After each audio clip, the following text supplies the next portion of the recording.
this is the last welcome speech, so I'll try to be short. It's really a pleasure to be preceded by the representation of the political power, the representation of some companies, and especially being preceded by Sherry Lassiter, who is she didn't say that, but she's the heart and soul of the Fab Lab network.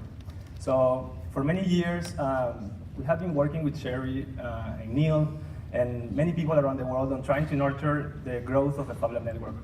And we have been doing that from Barcelona, where we established our lab around 11 years ago.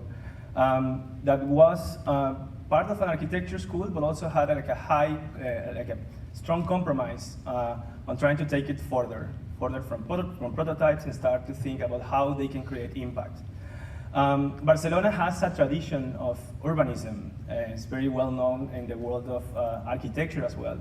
Around 150 years ago, the city suffered a deep transformation, and that's where somehow cities were starting to be redesigned, responding to the Industrial Revolution.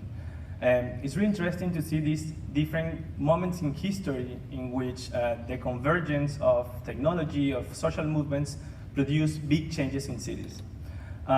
So what we're trying to do with Fab City is trying to not anticipate, but start to play in a more responsive, adaptive, and also flexible way on the transformation that digital technologies are bringing to cities.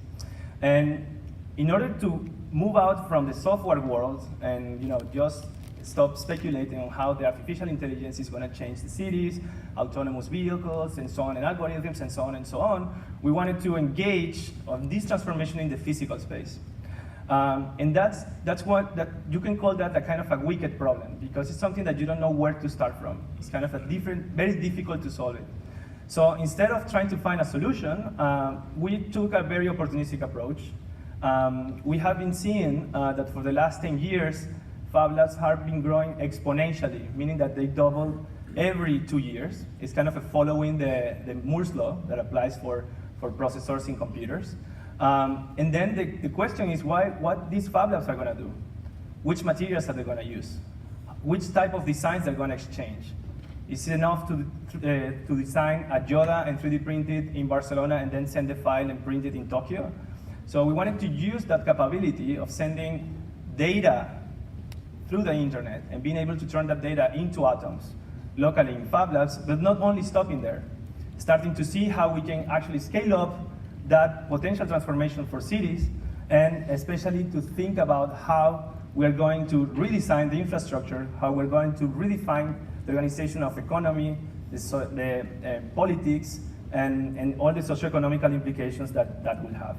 So we strongly believe that we're moving from an industrial revolution paradigm, we're moving to the digital revolutions paradigm. We created ports, airports, shipping containers in order to move materials around the world. We wonder which is going to be the infrastructure that we're going to need to build for the next years in order to produce locally everything the city needs. And in order to do that, we are engaging the Fab Lab network, but not only that, we are engaging also with thinkers, with doers from different fields of knowledge.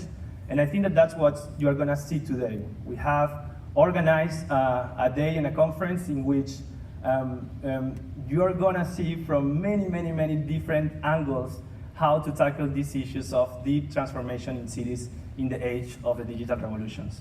So in order to navigate you very briefly, you're going to go in through three main sessions.